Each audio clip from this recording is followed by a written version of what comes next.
Panorama group, जो सोचता है वो करता है।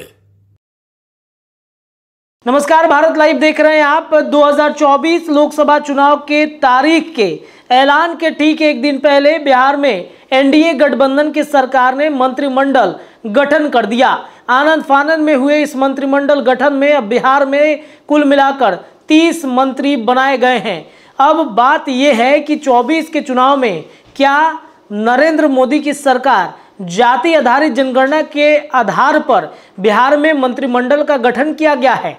ऐसे में अगर जातीय कार्ड खेलती है भारतीय जनता पार्टी, तो लालू प्रसाद यादव के एमवाई समीकरण को क्या तोड़ने की कोशिश की गई है इस मंत्रिमंडल में। देखिए, कई ऐसे चेहरे हैं जो नए हैं और कई ऐसे पुराने चेहरे हैं जिनको टाटा बाय बाय एनडीए गठबंधन की सरकार ने अपने मंत्रिमंडल में कर दिया है।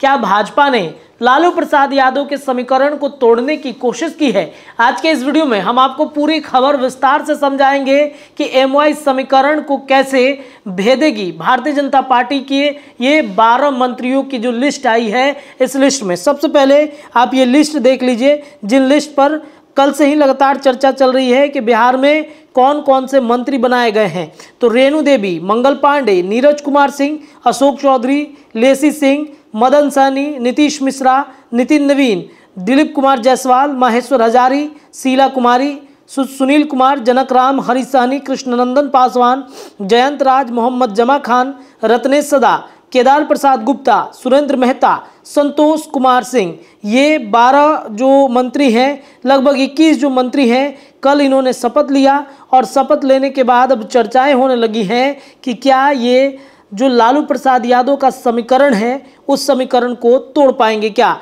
एक एक करके सभी की जातियां हम आपको बता देते हैं। सबसे पहले बातचीत करें अशोक चौधरी की। जदयू कोटे से ये मंत्री हैं, पासी समाज से आते हैं। लेसी सिंह राजपूत हैं। वहीं बातचीत की जाए मदन सहनी की, तो ये मल्लाह हैं, ये जदयू कोटे से मंत्री हैं।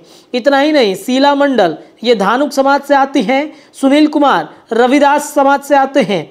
जयंत राज कुशवाहा समाज से आते हैं। जमा खान मुस्लिम समुदाय से आते हैं। महेश्वर हजारी पासवान जाति से आते हैं। रत्नेश सदा मुसहर समाज से आते हैं। बात अगर भाजपा की जाए तो रेणु देवी नोनिया समाज से आती हैं। मंगल पांडे ब्राह्मण समाज से आते हैं। नितिन नवीन कायस्थ से, नीरज कुमार बबलू राजपूत से, नीतीश मिश्रा ब्राह्मण है, हरी सहनी मल्लाह है, जनक राम रविदास है, केदार गुप्ता वैश्य है, संतोष सिंह राजपूत हैं, दिलीश जायसवाल वैश्य हैं, सुरेंद्र मेहता धानुक हैं, कृष्णनंदन पासवान ये पासवान समाज से आते हैं।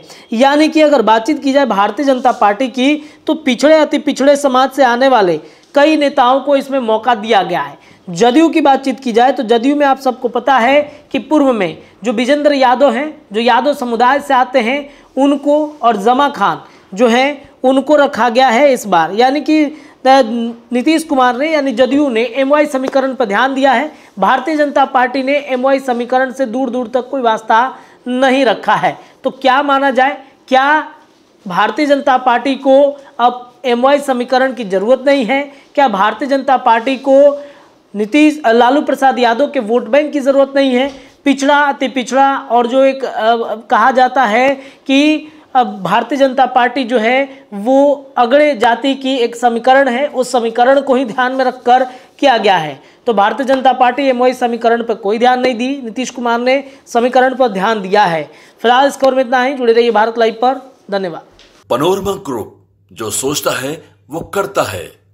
अगर ये वीडियो पसंद आई और वह बिहार के राजनीति और बिहारियत से सरोकार रखेनी तो सब्सक्राइब बटन दबा के चैनल के सब्सक्राइब कर ली।